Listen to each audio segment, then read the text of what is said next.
be glad in it. This is the day that the Lord has made. I will rejoice and be glad in it. This is the day all my dreams come true. Feel the Spirit working its way through. Yes, this is the day. It's time to fly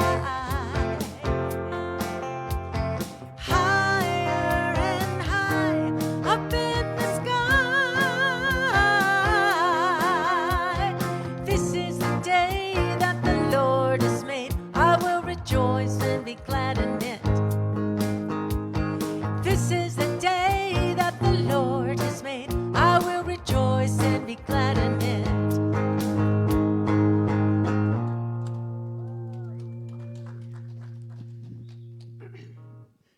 Good morning, everyone. Excuse me. My name is Sue Witter, and I'm one of the practitioners here, and it is my honor to welcome you to the West Valley Center for Spiritual Living. So good morning to all of you who are here with us this morning in-house, and for everyone online. I know that this day is just a day that is unfolding with an amazing amount of energy, of joy and excitement, and so I'm looking more forward to Karen's talk because it's just there's a lot of energy today. So we start out each day or each service with our vision statement. There it is. So if you will say that with me, we are a loving, joy-filled community honoring the many paths to God as we learn and live the science of mind principles. So it is, it's been an interesting time, and for all of us, I think at different levels. So I think our best bet is to simply quiet down and allow the Bradfords to open our hearts and minds and lift us, being ready for the meditation and the talk.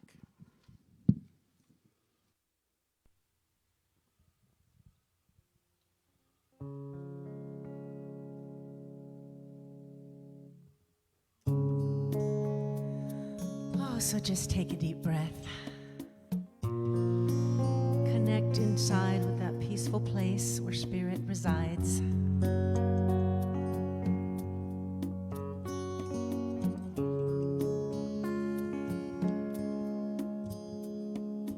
I will make a quiet place within my heart, and I will wait upon the Lord, wait upon the Lord. Be still, my soul, be still. Be still, my soul, be still. Be still and know.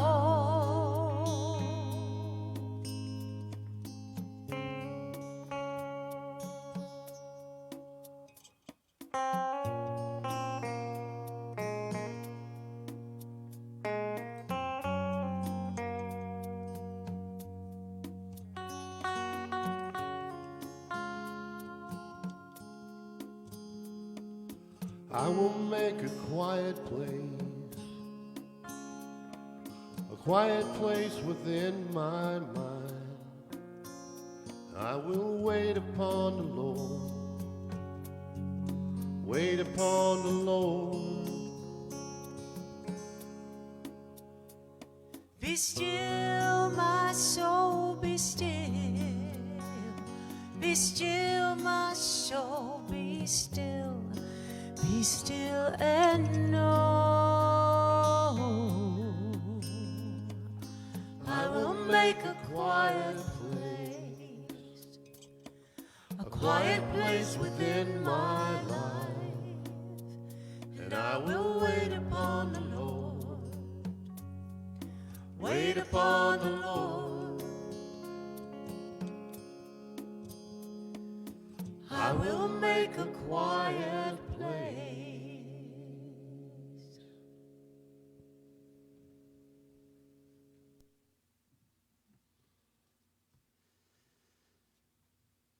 As we take a deep breath and breathe within, to that still, quiet space in our hearts and our minds, and we shake off all that has brought us to this point, right here and now.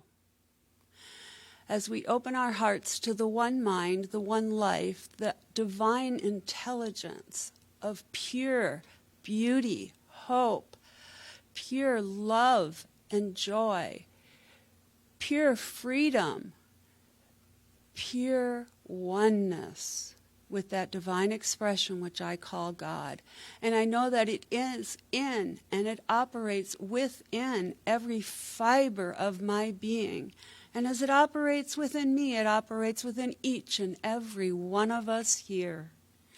As it flows through Karen, as she portrays an incredible talk today, and each and every one of us receive the divine message from within her words.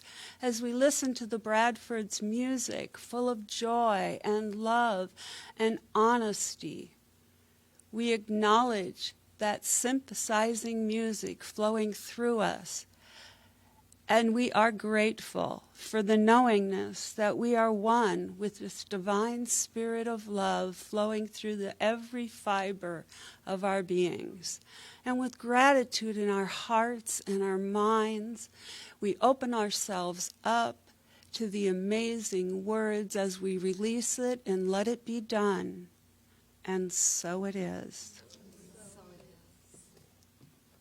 Good morning. I have a little reading to share with you from the Science of Mind text. It starts on, it's on the chapter, The Nature of Being, and it starts on page 133, fourth paragraph down. As man thinks, he subjectifies thought and sets laws in motion through the meaning of the medium of the universal mind. This law works automatically until it is consciously changed. To learn how to think is to learn how to live. And he goes on to say, great as the subconscious is, its tendency is to set in motion by the conscious thought. And this lies the possibility of a pathway to freedom. Freedom and bondage, sickness and health, riches, poverty, richness, hell and heaven, good and bad, faith and fear, and all conditions which appear to be opposites are not really a result of the one power being used. We are bounded because we are first free, and the power within us binds us in the only thing in the universe which can free us, the one mind. Man already has within itself the key to freedom, but he must come to realize his relationship to the whole. This relationship is one of complete unity. And so it is.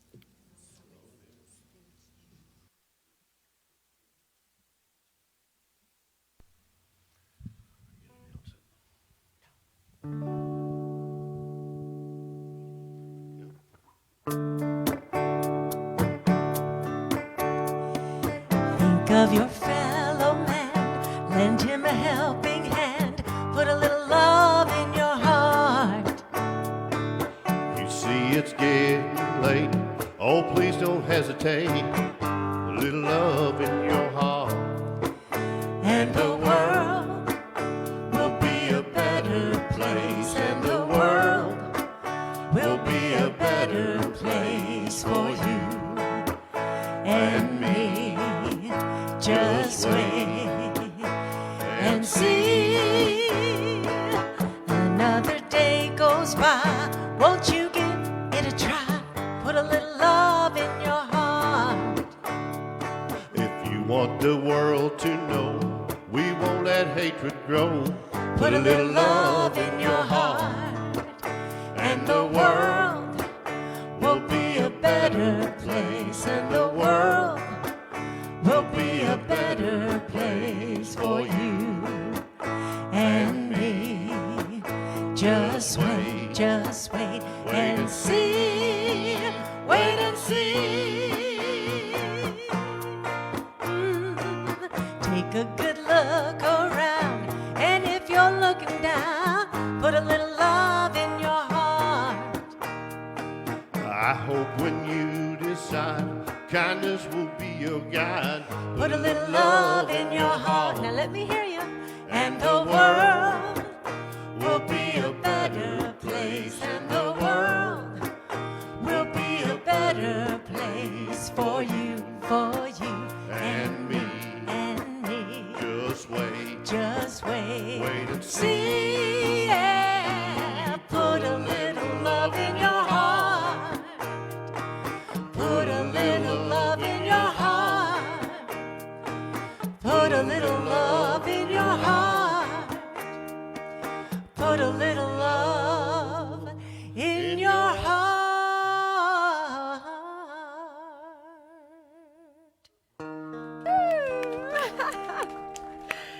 Oh, that was really beautiful. Thank you, thank you, thank you. Good morning.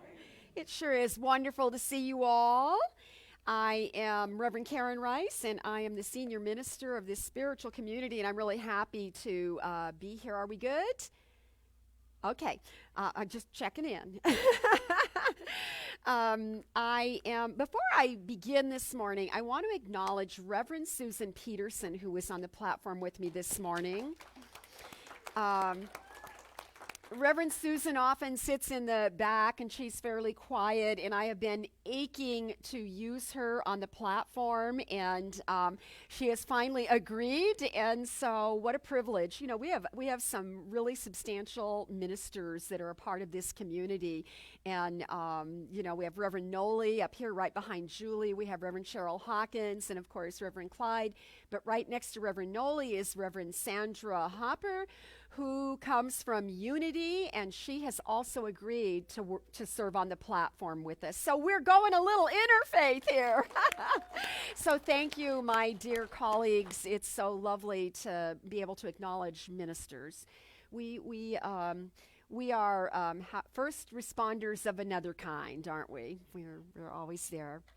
And that's what we're talking about today. And really good choice in the song. That was a perfect song to go with what I want to say. Thank you, Bradfords. And perfect reading, which you are also going to see ties in quite nicely with the direction I want to go today. My theme is really about loving each other, and it's about connection. It's about the way we connect with each other in relationship. And the Centers for Spiritual Living has a monthly theme that I loosely follow. I don't follow it religiously because we aren't all that religious here, are we? And it tickles me to be able to say that. I always love saying that. But I was looking at presenting a message on relationships today so that we can be in that same theme with other ministers around the globe, other CSL ministers.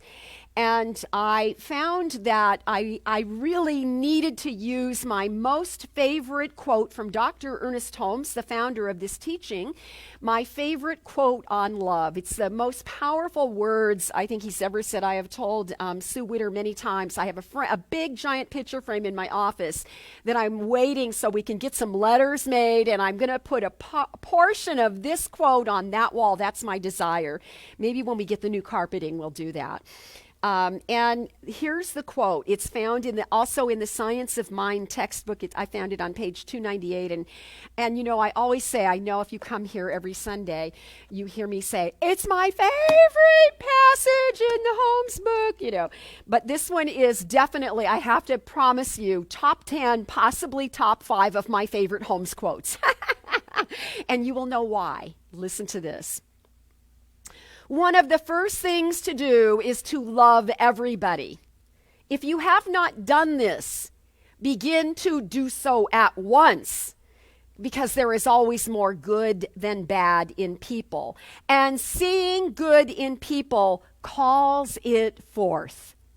You know, when I can see and know and believe in the good in you, the love in you, I call that forward out of you, and you do the same thing for me. So when we're able to show up in that kind of relationship, which does require a bit of forgiveness from time to time, we might all agree, then we're doing something really good for the world. And I can't remember, I think it was something you said, Reverend Susan, that is how we make the world a better place. We do our work, and we create that space for that love, and we call it forth in each other, and it brings a little more light. And that's what I want to talk about today. In 1958, I was 7 years old. And the only reason I'm telling you that is because I'm going to tell you a story about the founding father, Dr. Ernest Holmes, from a lecture he gave on April 27th in 1958, and that happens to be my birthday. Not the 58 part. I was 7 years old when he was standing somewhere. Well, he was standing in the Wiltern Theater in Los Angeles giving this lecture. Now, keep in mind, Holmes passed in 1960, so this was toward the end of his the period of time where he was so prolifically speaking and sharing his wisdom with us. So the story goes like this. He tells it in his own words, and you can read it in a book called Ideas of Power. It's one of the Holmes papers, the books we call the Holmes papers. So he had scheduled a series of lectures in Florida, and he knew well ahead. You know how that goes. He knew well ahead he was going to be traveling to Florida and giving this series of lectures, just traveling around to different groups. But they weren't churches. They weren't people related to him. They weren't even groups of people that knew him. And so as the dates approached and it got closer, and he began to think about, well, what am I going to say? What do I say to people that don't know, they aren't familiar with my teaching? And what do I say to people that I don't know? And he decided, because in his words, he said, well, I have to keep my promise. He didn't really want to go at that point. Did you ever do that? You book something ahead and then the date comes closer and you're like, now it feels heavy and burdensome. So he had a little resistance to doing it, but he said, I'm a man who keeps his promise, and so I made a commitment and I'm going to follow through.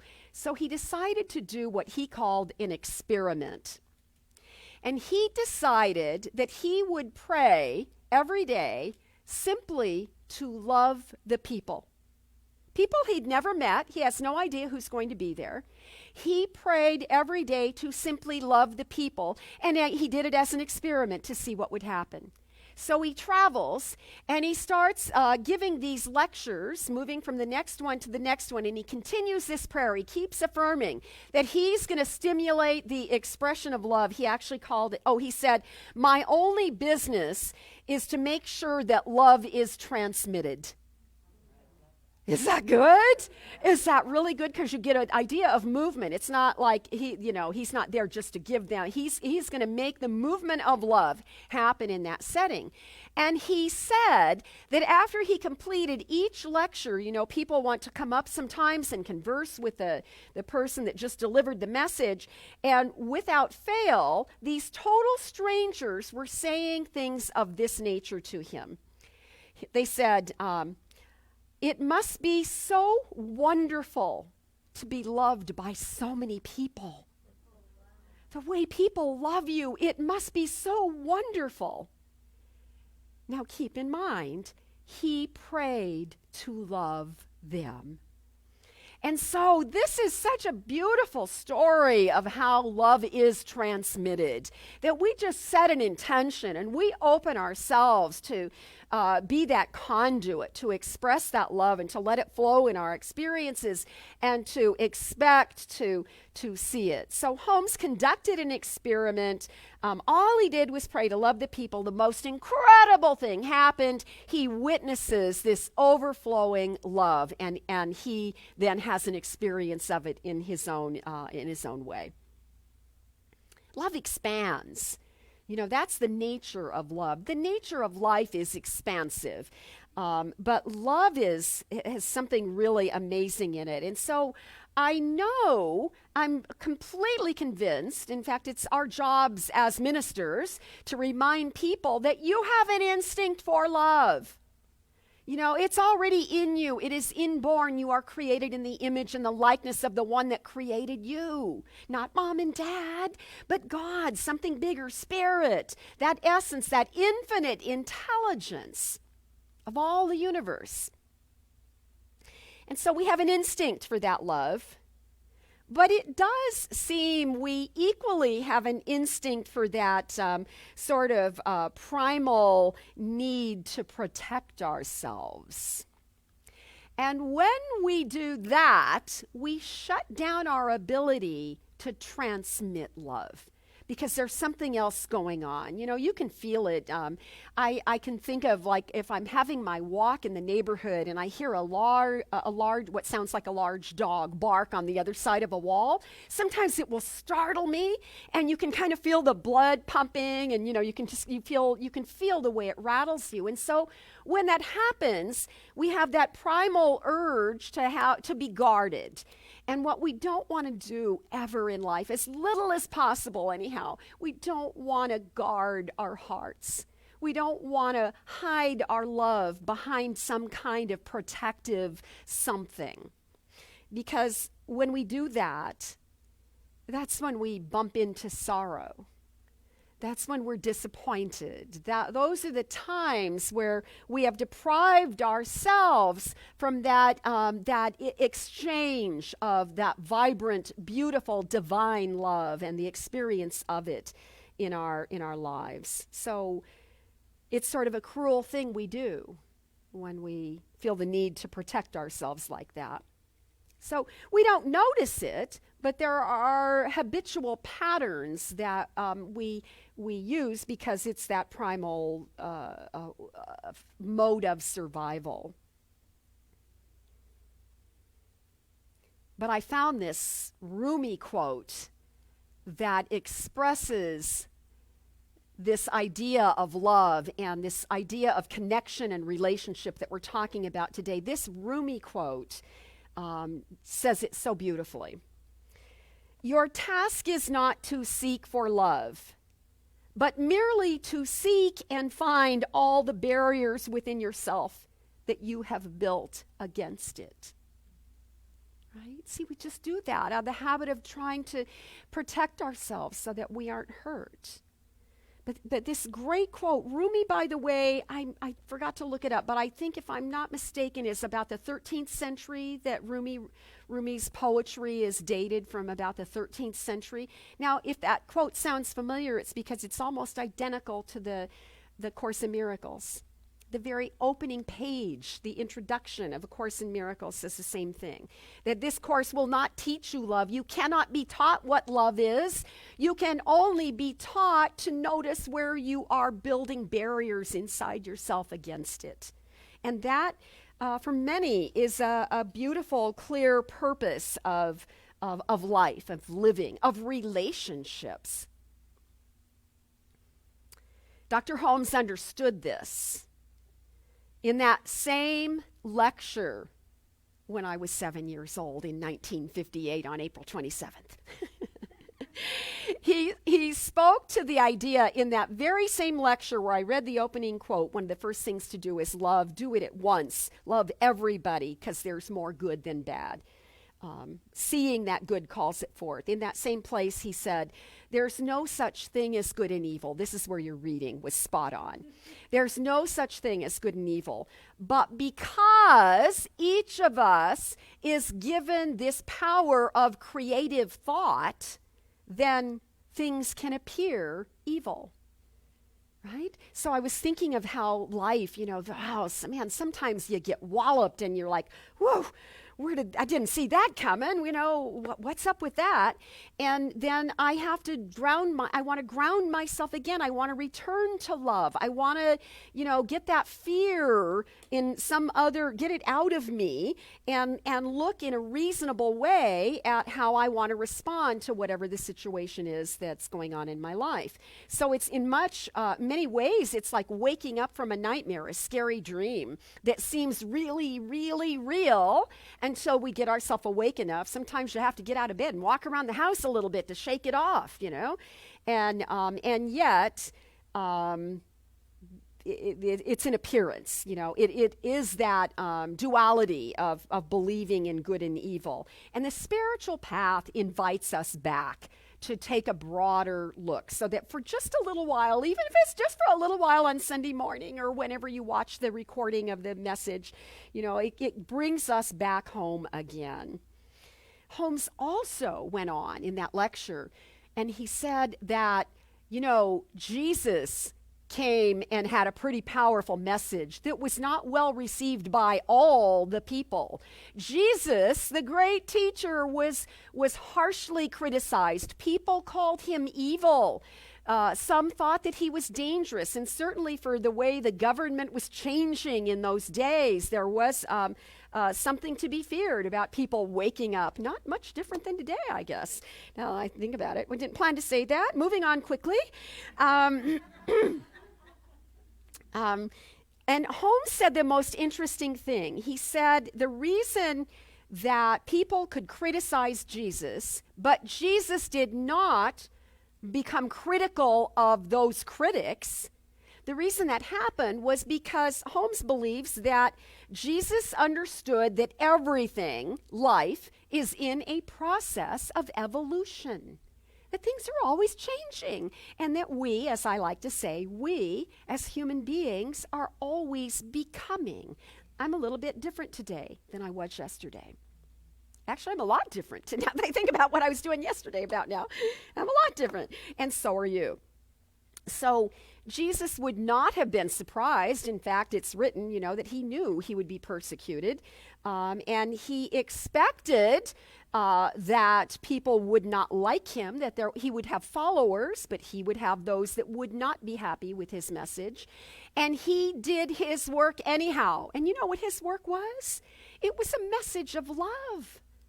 Love your neighbor. The law is important. I didn't come to replace the law, but I came to expand it in such a way that you can see it. We can simplify it. Love God with all your might, right? There's a creator that loves you, that pours this grace upon the earth so that we can see life flourish in spite of conditions. And take that same love and love each other. Right? And practice forgiveness. That's a way we can continue loving each other when we've been disappointed. That was the message that he brought. So the example was that he loved them anyway. He didn't hate his opposers. He loved them anyway because he knew how to practice loving thy neighbor. So I grow a little bit every day, and you grow a little bit every day, and all of us continue to grow in spite of, and sometimes because of, how messy life seems. Right? We get into some predicaments, or the world looks messy, and we have opinions and judgments, but we are growing and we are advancing, and that's important to remember. I wanted to read, I have one more piece from that lecture he gave that day, but I want to read to you from the book so you can hear it in his exact words. This is Dr. Holmes, and I never I don't imagine in my mind Dr. Holmes talking this way, so it always tickles me when I find something sort of unexpected. But listen to what he said in that very lecture, where he's telling them to love one another. He's at the Wiltern Theater. How many of you have been to the Wiltern Theater in LA? Oh, not maybe? Not as many as I expected. All right, he says to a group of many hundreds of people, "We belong to a philosophy which believes that there is nothing but God." Right? That's one of our key themes. God is all there is. Right? You draw a circle on the board, it's all God. Everything fits in that circle. We do not believe in an opposing force to God. I love giving up faith in the devil. I had to leave a religion to do it, but I love not having faith in the devil anymore. It makes me a lot happier. So we belong to a philosophy that believes there is nothing but God, and yet, we sputter and spit and we fuss around. We throw brickbats at each other. A brickbat is an insult. I had to look it up. An insult or a criticism. So we throw these fits, we throw insults at each other. I said to one of our leaders the other day, don't you want to know who he was talking to? Do you think it was Hornaday? Do you think it was Bitzer? Do you think it was... He had a lot of good friends there up in that LA area. So he says, I said to one of our leaders the other day, isn't it funny? All of us spend about half of our time denying what we believe. Denying what we believe. In other words, we know what we believe. We're pretty clear about it. In New Thought, man, we spell it out. We know what we believe. When we believe that God is good all the time. We believe that, we're at choice and that there are consequences, that there's cause and effect. We know what we believe. And yet he says about half the time we're denying it. And you know what? That makes me feel good. I don't feel so bad when he just clumps me in with everybody else and he goes, about half the time you're screwing up there. He says, but listen to what else he says. About half the time, we're denying what we believe, sort of even arguing with each other, and the rest of the time we spend praying that everything will come together for good again. Right? And that so describes my life. It's exactly how I feel, except I hate admitting it because I feel like, well, you're a minister. We should be, a little 3/4 of the time at least, and then don't tell anybody about that quarter. But I love that he put himself in that group, right? We're human. We're not going to ever, it's not like we're here to achieve some final state of enlightenment and perfection and all of that. Do you notice that the body doesn't get healthier as we age? The body gets a little harder to, doing yoga on the floor has become a little more difficult than it used to be. I'm just noticing in my own life. So he says, and then we pray for everything to come together for good. And if we split the difference, there wouldn't be much left, would there be? That is the trouble with us. Sometimes we're hot and sometimes we're cold. Is that amazing that he would talk that way? So what I love about this is he's just speaking sort of off the cuff, and I understand that he did that. He did not write a message like many of us ministers do. He would get a feel for what he worded it this way. He would mingle with the people and get a feel for what they needed that day. But he would have in mind the direction he wanted to go, and then he would speak to them. So when Holmes says this, what I love about this idea that half the time we're on, half the time we're not, what I love about it is that now I understand what he means when he says, if you are, right thinking. If you are practicing right thinking at least 51% of the time, does that sound familiar? I like to say that quote. Right thinking 51% of the time, you have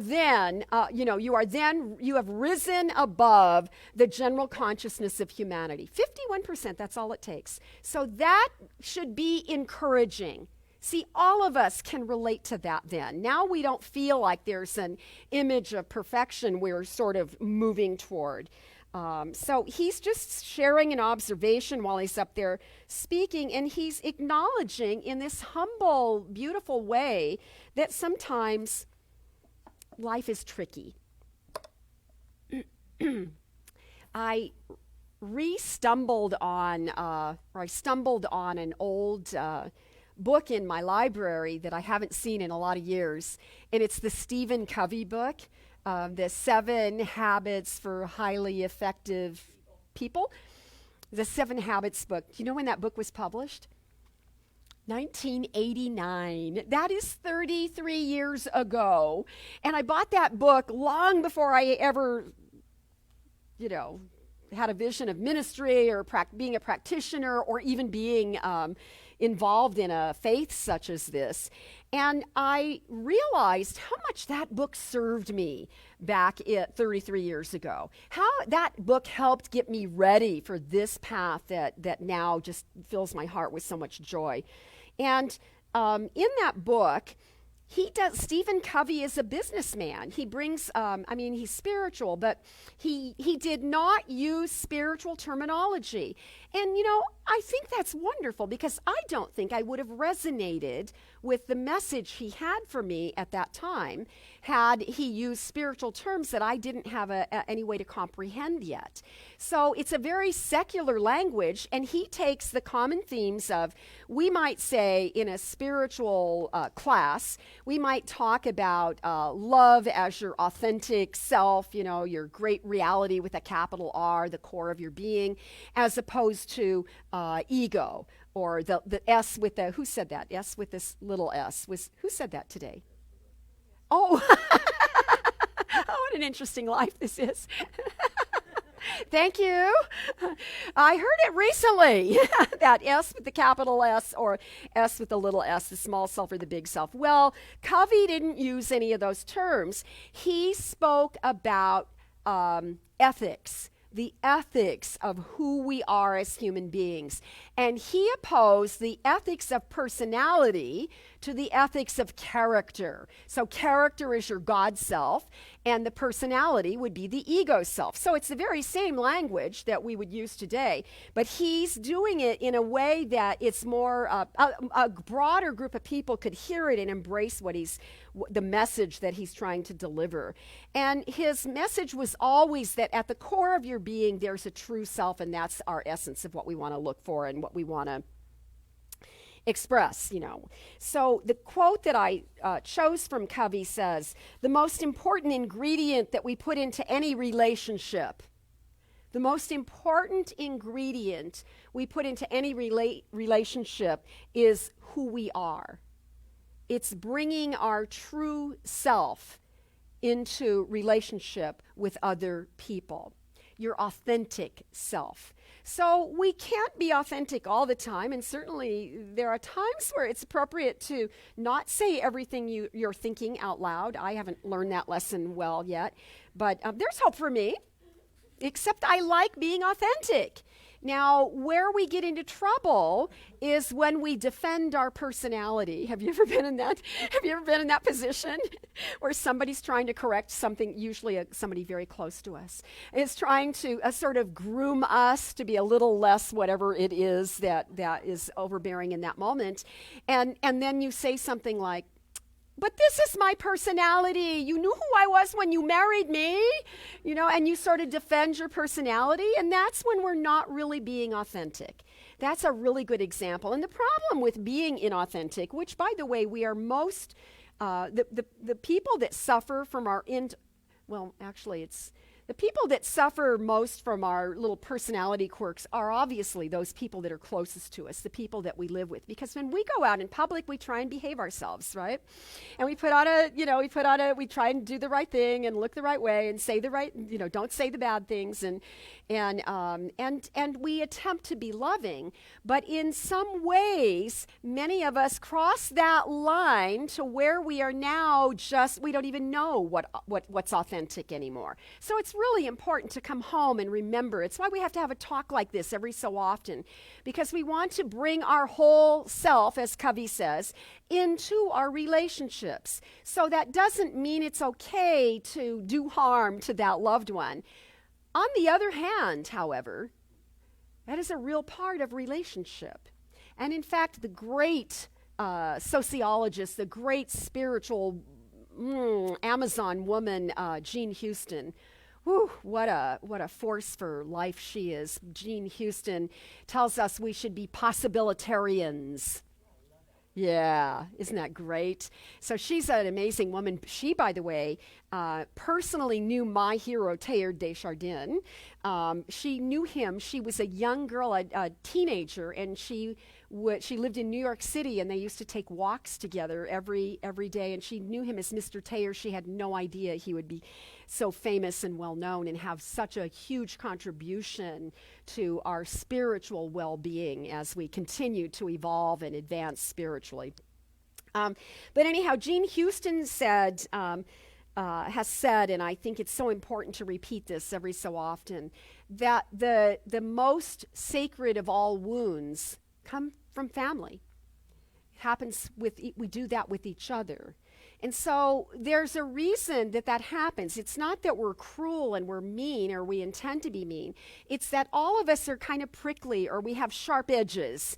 And it's that, remember how they say that bumping together that smooths out those sharp corners on us. So I think it's wise to pay attention in relationship when you have been harsh to your loved one and you recognize it. Then it's lovely to go back and to own it. Just own it and keep that love flowing, because if we don't, we miss out on that. But Jean Houston says those are our greatest lessons.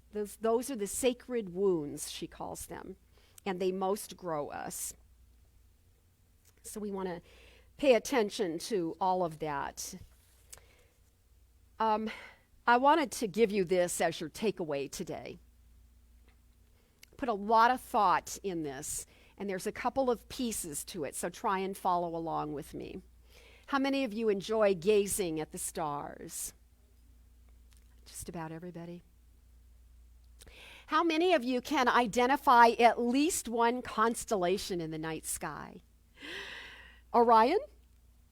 Yes. And if you find Orion, you can follow how does it work? Oh, the belt. If you follow the belt, I took astronomy at community college. It was really fun. We had what do you call it when you go look at the stars in a fake star building? A planetarium. Thank you. The smart lady up front would know that, of course. So if you find the belt on Orion and you follow it up in the sky, it will point right to the Pleiades, the seven sisters. And once you can spot the seven sisters, you keep following that and it will take you to Taurus. Or is it the other way around? You find Taurus. I think you find Taurus and then it takes you to the seven sisters. It's fun to learn about the constellations. I remember that after taking that class, Hugh and I were at the beach and staying in a hotel, and the hotel had a hot tub, and the night sky was gorgeous. And I started pointing out Orion's belt, and I could describe it, and he could see it, and he had the same level of excitement that I did in a similar way, right? So there's something amazing about the night sky. But in order to see the stars, in order to go stargazing, you have to find a dark place. So preferably no moon or very little moon. Moon gets in the way. Moon throws out too much light and you can't see the stars as well. And secondly, you kind of got to get out of town a little bit. So when Hugh and I first moved to the desert, in 2011, we lived out in Litchfield Park, and we would take the Harley Davidson out on pretty nights, and we would go out by Luke's Air Force Base because there's a lot of open space out there, and we would park the motorcycle on the side of the road, and we would just watch and wait for falling stars and, just extraordinary moments of being together and enjoying that night sky. When I thought about that, as I remembered that we only had to go as far as Luke to see some beautiful, that's pretty good, because it's the desert. I came from LA. You rarely see constellations in in the city. I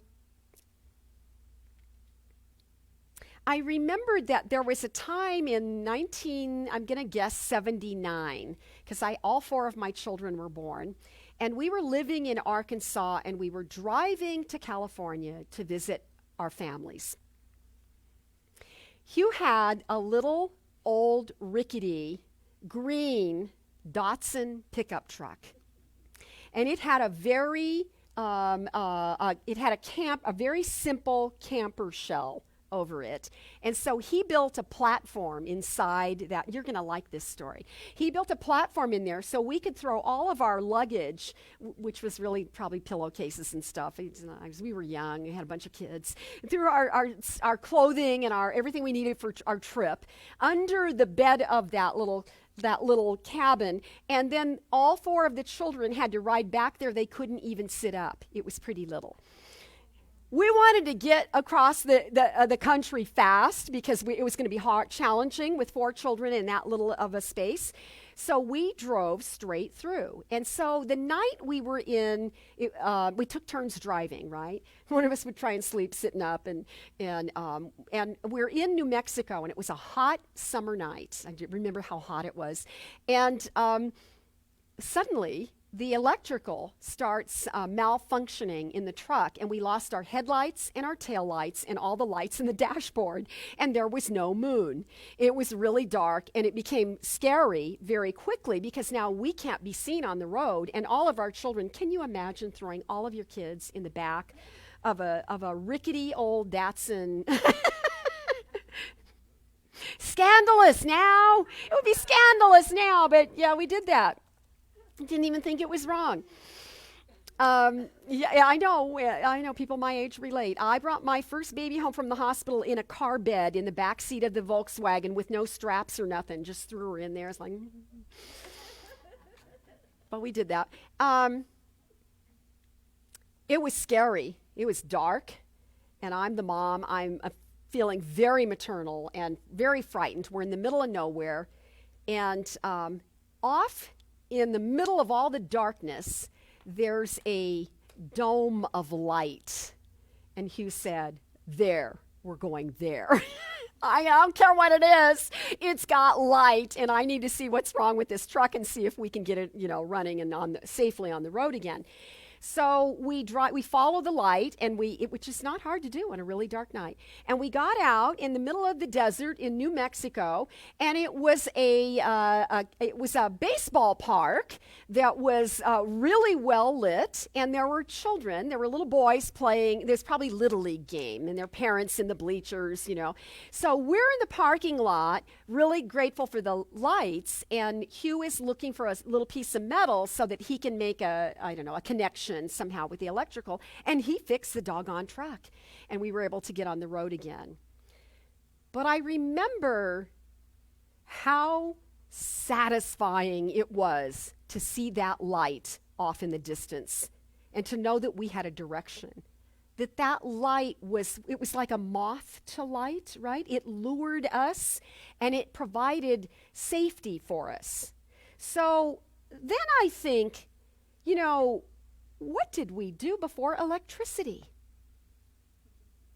Actually, it would have been a covered wagon, and we'd have been worried about other things,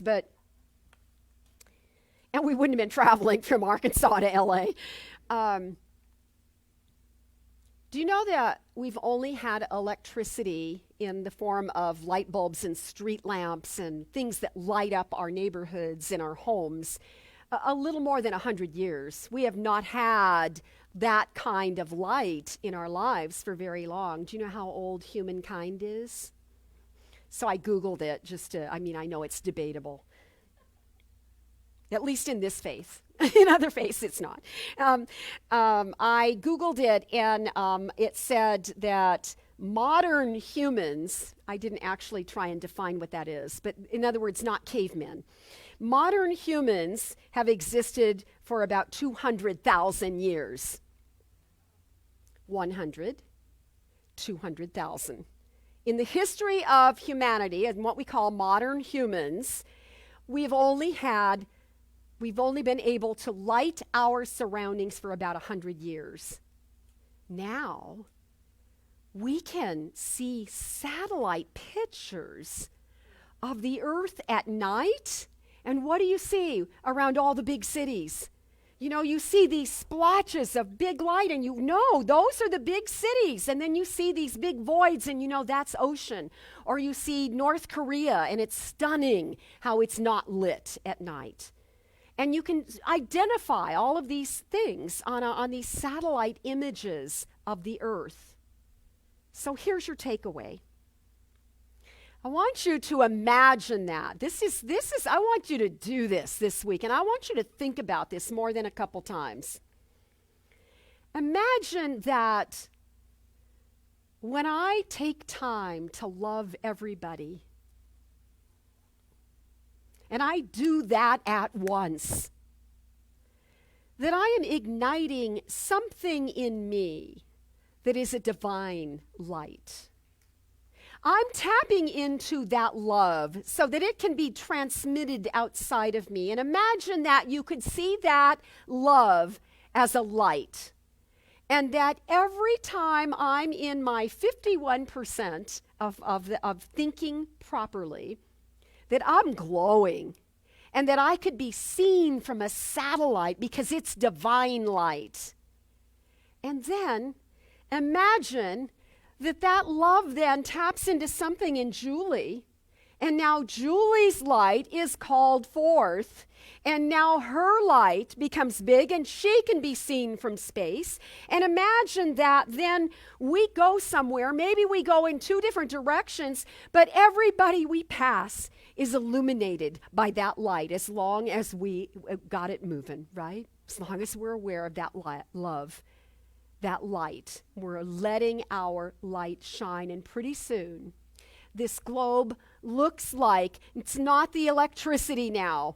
Now we're looking from space and we're using that divine vision to see how much love is lit on this planet all the time.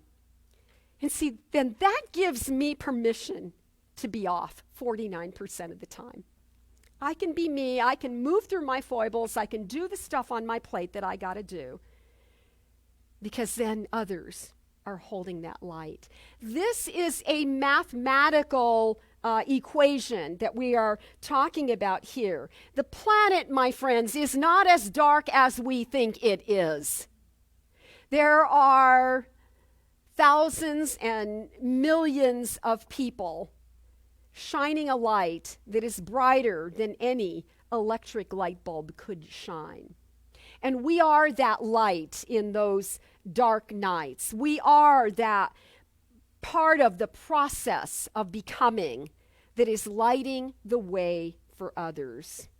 So I like that Rumi quote. I like that it says we don't go looking for that love. We don't have to go looking for it. It's in here.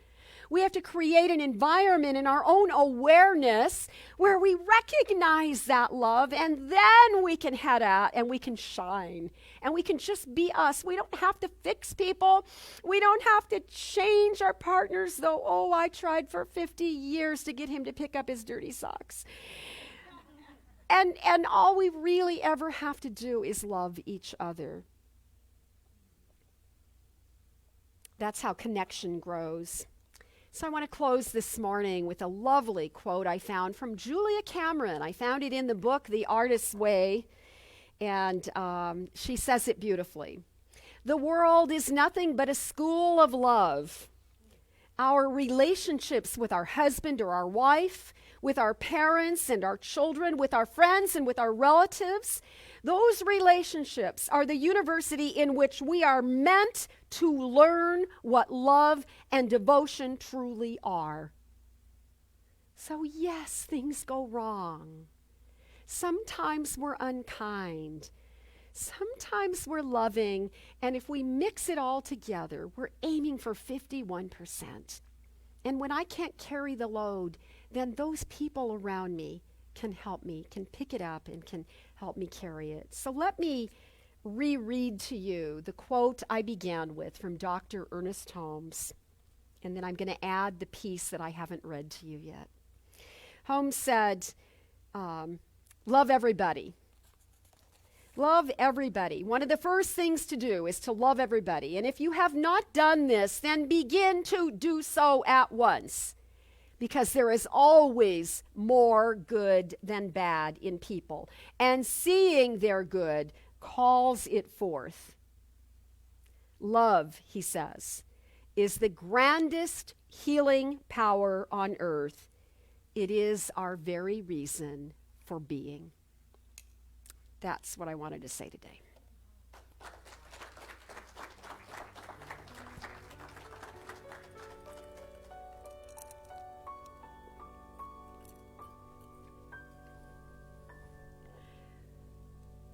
I think we should pray. Just take a breath. Turn within. in consciousness, we move to our center, our very own center, and we touch that secret place of the Most High right within our own self.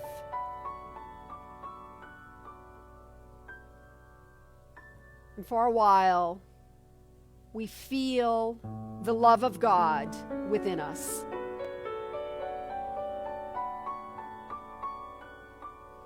And so just allowing all the images and the words and the thoughts that have been stirred up this morning, we allow them to fall about this room. For this indeed, this sacred place, whether we are at home or here in the sanctuary, it becomes our sanctuary. This is the sacred space in which we live and move and have our being. I feel the love of God within me, and I know it is the same activity of life that is enlivened within each person at the sound of my voice. I remember again that there simply is no place where God is not, and because God is love, I know that there is no place where love is missing or limited. That the fullness of that creative power, that force of life that we call love, and we know is God, that love permeates everything, every living being, everyone. And so we find a new way to understand that we can love everybody. We set aside our opinions and our judgments for a while so that we can see the purity of the other. That we can feel, even as we sit in this room, in this sacred space, we can feel the vibration of love. That expression that is the light, the divine light within each individual that has been stirred into being. So it is palpable. We feel it. We sense it. We align our own energies to that essence of love that is God. And we move through this day uplifted and renewed. I feel that love of God just moving through this room with such a force. And we allow ourselves to be open. We open our hearts to be able to take in more awareness of this love. We open our minds so that our thoughts are purified this morning. We allow the infinite intelligence of the universe to heal our bodies so that anything that seems to ail us in a physical way is healed.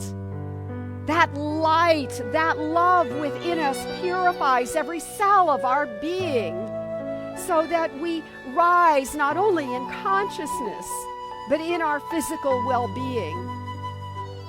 And then this activity of life and of love, it spills into all of our relationships so that there is healing between us and our beloved ones.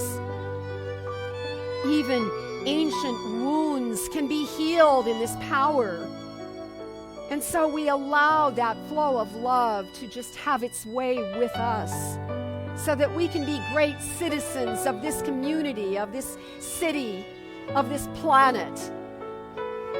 That we can take our gifts and we can serve life because it is holy, not because it's broken. And so I see there is something being renewed in this spiritual community even now. That old hatreds are healed and that new loves are revealed and the wholeness and the fullness and the oneness of life and of God is apparent.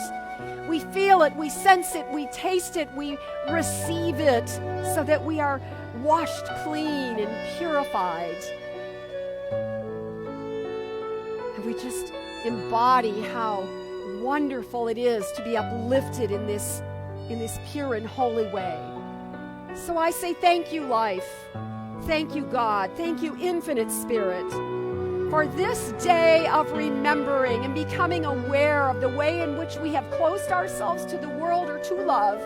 We allow our love to flow today, and we practice these skills throughout this week because we are willing to let our light shine to make the world a better place. I am grateful to know that we indeed are successful in our endeavors. And I release the words of this prayer in that fullness of gratitude. I let it be, and together we say, and so it is. Amen. Amen. Grateful, grateful, grateful for all the love that I have. I am so grateful, grateful, grateful for all the love that I have. Everywhere I look and every face I see is love reflected, shining back to me. I just give thanks for all these simple things, the joy and peace that gratitude brings. That's why I'm grateful, grateful, grateful for all the love that I have. I am so grateful, grateful, grateful for all the love that I have.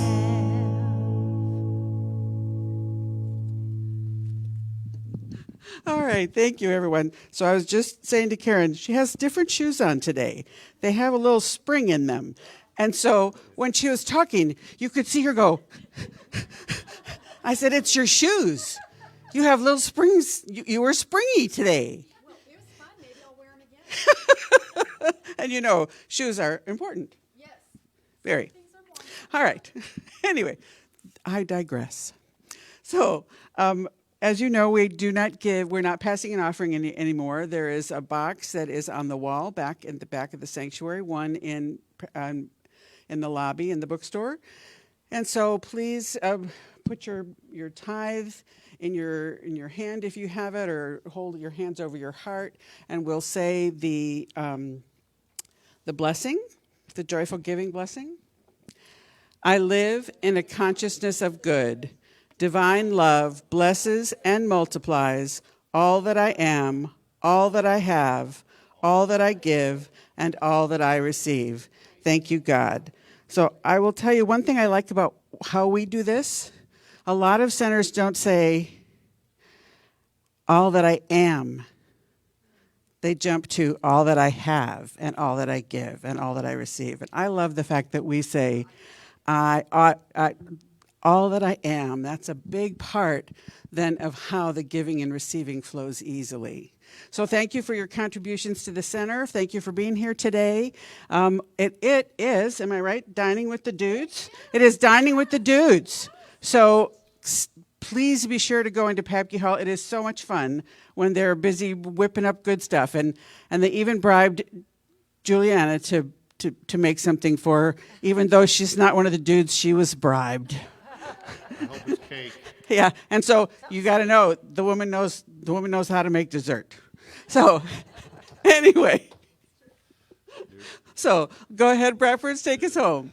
Ready? Please rise for our final song.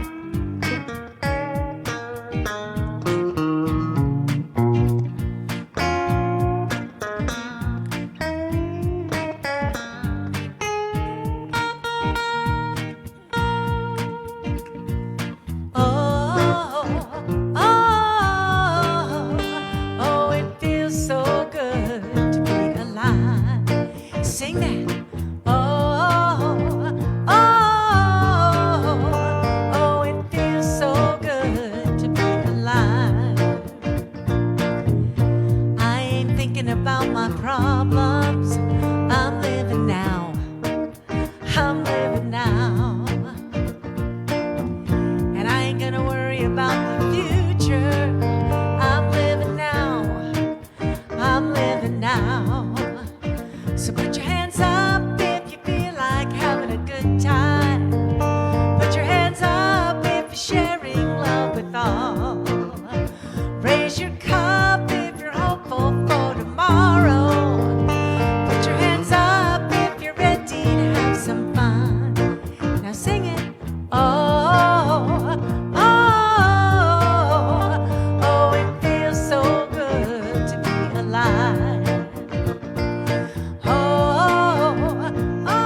Only got one life, live in the moment. Feels good, don't it? Feels good, don't it? Only got one life, live in the moment. Feels good, don't it? Feels good, don't it? Only got one life, live. Oh, it feels so good to be alive.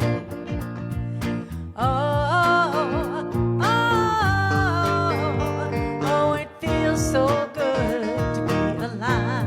One more time.